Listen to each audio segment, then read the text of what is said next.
go. The king. Alright, now, mga kapuso, ngayon nagbabalik po tayo. Ang ating kampiyon, Manny Pacquiao! Alam mo na dito sa studio. Dito na naman ang mga mahihilig sa sports. Yes, yun. Kaya eto at isang amazing sports toy collection ibibida natin dito sa studio. Mga sports action figure at life-size toy collection na ipapakita sa atin ni Mr. Yuri Ontalayan. Hi, Yuri! Good morning, friend. Good morning. Alright. Good morning po sa inyo lahat yan. Welcome sa Uling Hirit.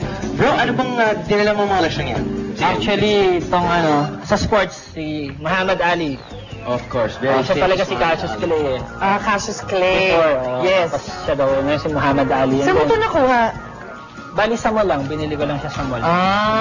Made of?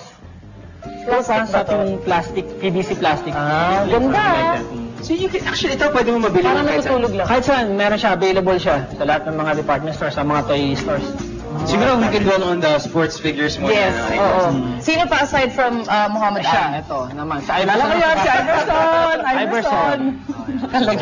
Now you can actually see the detailed Third edition, yung 76. yung rubber shoes niya, di ba?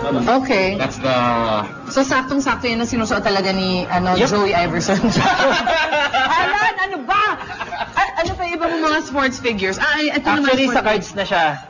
Sa cards naman siya. Yung mga collection kong cards na mga insert, subset, mga Jordan, NBA cards. How old ba yun? Or ano yung pinakamahal dyan? Pinakamahal? Actually, yung mga rookie cards niya. Oo, dito. Rookie card ni Michael Jordan? Yata. Pero kasi bali yun, di ba?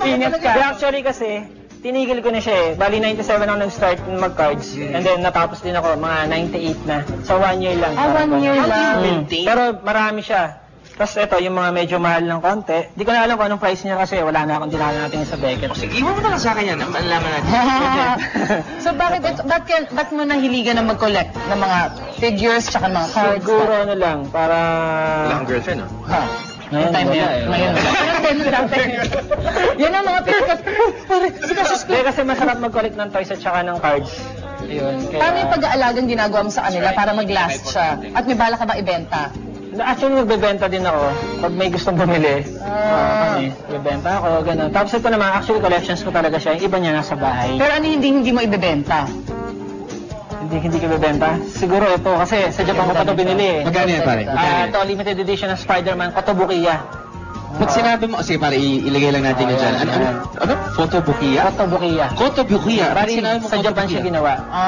Mga sculptor niya, Japanese. Magkano mo binili? Bali sa Japan, yung, mga ano siya, Nimang Goseng, something like that. Mga 15,000 ganun. 15,000? Ay, ito naman mga life size na ito. Saan mo naman, sa mall din ba nabibili ito mga ito? Actually yan, Pilipino po gumawa niyan.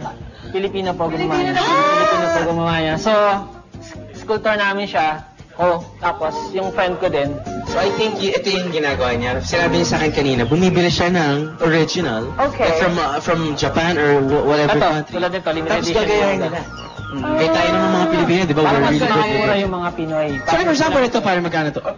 I'm very Before, binibenta namin siya ng 50 eh. Ngayon, mga 25,000 na lang siya. Aba, made of plastic na niya. Resin fiber, yeah. You can buy Superman just 25,000 Just like that. Just like that. Ito rin kayo ba? Ito naman sa eBay po to. Ito bali pala 60,000 po siya. Wow. Mahal po talaga yung Classic Stone po. Ito po yung pinakapaborito ko sa lahat. Classic Stone po. Yan yung isa din sa mga hindi mo bibenta.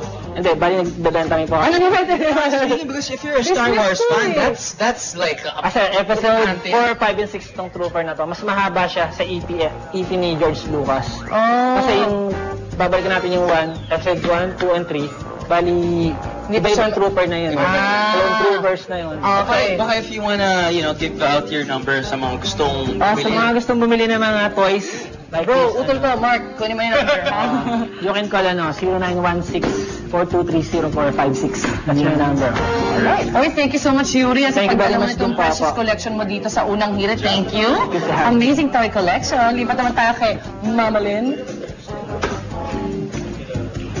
Sige.